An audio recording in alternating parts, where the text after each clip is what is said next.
राम से मिथिला के राज पुरोहित शांतनु जी विशेष रूप से प्रभावित हुए।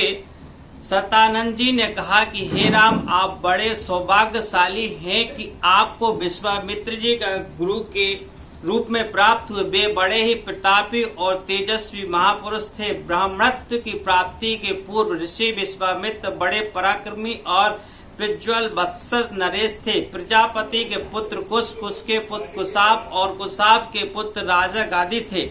ये सभी सूरवीर, पराक्रमी और धर्म परायण थे। विश्वामित्र जी उन्हीं गदी के पुत्र।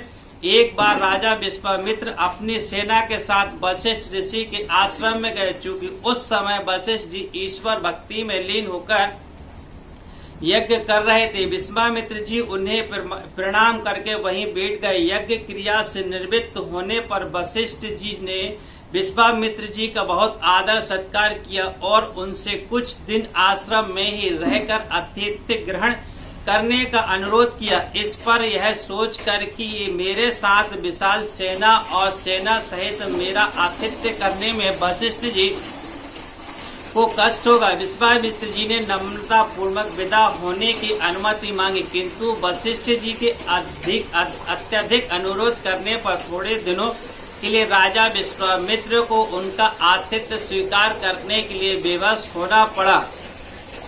राजा विश्वामित्र के आतिथ्य स्वीकार कर लेने पर वशिष्ठ जी ने कामधेनु गौ का आह्वान किया और उनसे विश्वामित्र जी तथा उनकी सेना के लिए 6 प्रकार के व्यंजन तथा समस्त प्रकार की सुविधाओं की व्यवस्था करने की प्रार्थना की।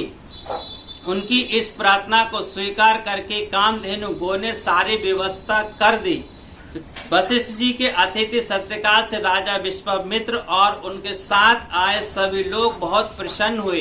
कामधेनु गौ का चमत्कार देखकर विश्वामित्र के मन में उस गौ को प्राप्त कर लेने की इच्छा जागृत हुई और उन्होंने वशिष्ठ जी से कहा कि हे ऋषि श्रेष्ठ, कामधेनु जैसी गौ तो किसी वनवासी के पास नहीं वरन राजा महाराजाओं के पास ही शोभा देती है। अतः आप इसे मुझे दे दीजिए। इसके बदले में मैं आपको सहस्त्रों स्वर्ण मुद्राएं दे सकता हूँ।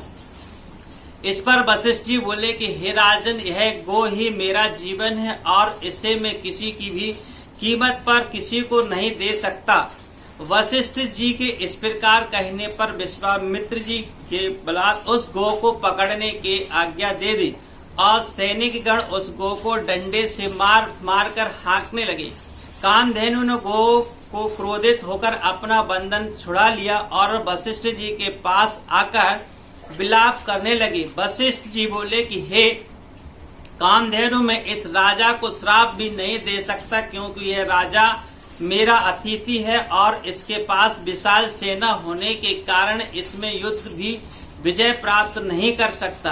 अत्यंत विवश हूँ। वशिष्ठ जी के इन वचनों को सुनकर कामधेनु ने कहा कि हे ब्रह्म ऋषि, क्या आप ब्राह्मणत्व के बल के सामने क्षत्रिय का बल भी श्रेष्ठ हो सकता है? क्या आप मुझे आज्ञा दीजिए, मैं एक क्षण में इस क्षत्रिय राजा को उसकी विशाल सेना सहित नष्ट कर दूंगी। कोई अन्य उपाय नहीं देकर वशिष्ठ जी ने कामधेनु को अनुमति दे दी। आज्ञा पाते ही कामधेनु ने योग बल से पहना सेना की एक सेना उत्पन्न कर दी और वह सेना विश्वामित्र की सेना के साथ युद्ध करने लगी। विश्वामित्र जी ने अपने पराक्रम से समस्त पहनप सेना का विनाश कर डाला।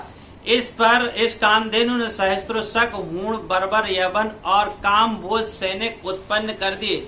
जब विश्वामित्र ने उन सैनिकों का भी वध कर डाला तो कामधेनु ने मारक शस्त्रों से युक्त अत्यंत पराक्रमी योद्धा को उत्पन्न किया, जिन्होंने शीघ्र ही राजा विश्वामित्र की सेना को गाजर मूली की भांति काटना आरंभ कर दिया। अपनी सेना का नाश होते देख विश्वामित्र के 100 पुत्र उत्पन्न कुपित और वशिष्ठ जी को मारने दौड़े। परिणाम यह हुआ कि वशिष्ठ जी ने अपने उनसे एक पुत्र को छोड़कर शेष सभी को भस्म कर दिया। सेना तथा पुत्रों के नष्ट हो जाने से विश्वामित्र बड़े दुखी हुए। अपने बचे हुए पुत्र का राज तिलक कर वे तपस्या के लिए हिमालय की कंदराओं में चले गए।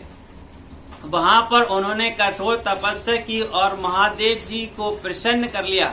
महादेव जी को प्रसन्न पाकर विश्वामित्र ने उनसे समस्त दिव्य शक्तियों के साथ संपूर्ण धनुर्विद्या का ज्ञान वरदान प्राप्त कर लिया। इस प्रकार संपूर्ण धनुर्विद्या का ज्ञान प्राप्त करके विश्वामित्र बदला लेने के लिए वशिष्ठ ऋषि के आश्रम में पहुंचे। वशिष्ठ जी को ललकार कर उन पर अग्नि बाण चला दिया। अग्नि बाण से समस्त आश्रम में आग लग गई और आश्रम वासी भयभीत होकर इधर उधर भागने लगे। वशिष्ठ जी ने अपना धनुष संभाल लिया और बोले कि मैं तेरे सामने खड़ा हूँ, तू मुझ पर वार कर। आज मैं तेरे अभिमान को चूर चूर करके बता दूंगा कि छात्र बल से ब्रह्म बल श्रेष्ठ। क्रुद्ध होकर विश्वामित्र ने एक बार फिर अग्नास्त्र, वरुणास्त्र, रुद्रास्त्र, ऐनास्त्र तथा पशुपतनास्त्र एक साथ छोड़ा, जिन्हें वशिष्ठ जी ने अपने मारक अस्त्रों के मार्ग से ही नष्ट कर दिया। इस पर विश्वामित्र ने और भी अधिक क्रोधित होकर मानव मोहन, गांधार, जूभर्ण, दारा, वज्र, ब्रह्मपाश, कालपाश, वरुणपाश, पिनाक, दंड, पैसाच, क्रौच, धर्म चक्र, काल चक्र, विष्णु चक्र, व्याप्र, मंथन, कंकाल, मूसल, विद्याधर, कालाशास्त्र आदि सभी अस्त्रों का प्रयोग कर डाला। वशिष्ठ जी ने उन सबको नष्ट करके ब्रह्मास्त्र छोड़ने के लिए जब अपना धनुष उठाया तब वे देव, किन्नर आदि भयभीत हो गए, किंतु वशिष्ठ जी तो उस समय अत्यंत क्रोध हो रहे थे। उन्होंने ब्रह्मास्त्र छोड़ ही दिया। ब्रह्मास्त्र के भयंकर ज्योति से गगन भेदी नाद से सारा संसार पीड़ा से तड़पने लगा।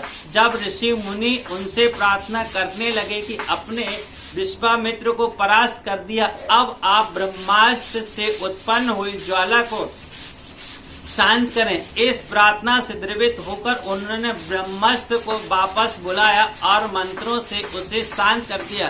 पराजित होकर विश्वामित्र मणिहीन सर्प की भांति पृथ्वी पर बैठ गए और सोचने लगे कि निसंदेह छात्र बल से ब्रह्म बल ही श्रेष्ठ है। अब मैं तपस्या करके ब्राह्मण की पद वेदी उसका वेश प्राप्त करूंगा।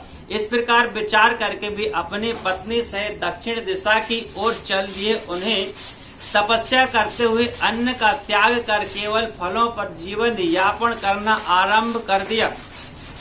उनकी तपस्या से प्रसन्न होकर ब्रह्मा जी ने उन्हें राष्ट्रीय पद का प्रदान किया। इस पद को प्राप्त करके यह सोच कर कि ब्रह्मा जी ने मुझे केवल राजश्री का ही पद दिया, महर्षि देवर्षि आदि का नहीं, वे दुखी हुए। वे विचार करने लगे कि मेरी तपस्या अब भी अपूर्ण है, मुझे एक बार फिर से घोर तपस्या करना चाहिए।